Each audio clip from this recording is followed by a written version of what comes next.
एक क्रांतिकारी पत्रकार हैं रवीश कुमार। बहुत लोग उनको फॉलो करते हैं, बहुत लोग उनको पसंद करते हैं। लेकिन अभी एक दिन पहले उनका बिहार के ऊपर कुछ उनका प्रोग्राम सुना था, जिसमें भाई साहब बता रहे हैं कि बिहार में बहुत सारे हाईवे बना, बहुत सारे ब्रिज बने, बहुत सारे जो है फ्लाईओवर बने, लेकिन इससे बिहार की जनता को क्या मिला। पता नहीं कौन सा नशा करके ये लोग, मतलब कैसे पत्रकार हैं, विरोध में इतने अंधे हो गए कि कुछ भी इनको ना दिखाई देता है ना सुनाई देता है। अब एक बार बताइए, किसी भी राज्य में अगर सड़कें अच्छी होंगी, हाईवे होंगे, कनेक्टिविटी बढ़ेगी, तो उससे क्या फ़ायदा नहीं होगा। अगर किसी नदी पे कोई पुल बन रहा है, कहीं ट्रैफिक में कोई ओवरब्रिज बन रहा है, तो पब्लिक के लिए सुविधा नहीं होगी। और रही बात जहाँ तक उसके सिर्फ आने जाने की बात नहीं है, जब कनेक्टिविटी बढ़ती है तो व्यापार बढ़ता है, पेट्रोल डीजल के खर्चे कम आते हैं, तमाम तरह की चीज़ें हैं। अगर वहाँ पे इतनी सड़कें बनी, इतना हाईवे बना, गांव के रोड बने, पुल बने, ओवरब्रिज बने, ये सब काम अगर हुआ है तो ये सब काम करने के लिए कोई बाहर का आदमी तो गया नहीं होगा।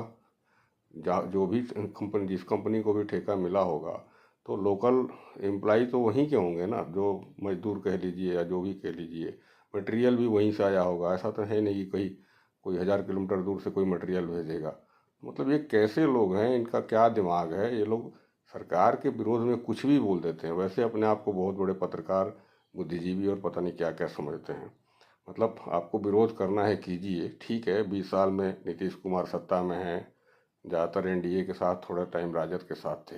राजद के टाइम में तो ढोल पीट दिया कि कुछ सरकारी नौकरी मिल गई, ते उसका उसका श्रेय जो है तेजस्वी यादव को चला जाता है, जबकि मुख्यमंत्री नीतीश कुमार थे। वो तो इनको दिखाई देता है। लेकिन उसके अलावा जो काम हुए बिहार में, सड़क है या सड़क में गड्ढा या गड्ढे में सड़क है, इसको ये सब लोगों को मालूम है कि पहले क्या स्थिति थी। और जहाँ तक बात है गुंडागर्दी और उसकी, तो ठीक है, बिहार में बाहुबली आज भी हैं, लेकिन कम से कम उस तरह का जातीय संघर्ष नहीं है, उस तरह का कोई बाहुबली नहीं है कि जो जिसका अभी कोई आतंक मचा होगा, कुछ हो। वो लोग अपना, ठीक है, कभी बाहुबली थे, अब अपना ठीक है, अपना कुछ धंधा पानी कर रहे हैं। पार्टियां टिकट देती हैं तभी वो चुनाव लड़ते हैं, कोई अपनी मर्जी से लड़ नहीं रहे हैं, एक आध लोग निर्दल से लड़ जाते हैं। तो बहुत कुछ सुधार हुआ है। लेकिन कहने का मतलब ये है कि अगर सरकार में, ठीक है, कोई कोई भी काम परिपूर्ण नहीं होता है। सरकार को बहुत सारे काम करने बाकी हैं। बिहार से बहुत बड़ी संख्या में लोग जो है प्रतिदिन जाते हैं दिल्ली, गुजरात, मुंबई, पंजाब काम करने के लिए, साउथ में भी जाते हैं।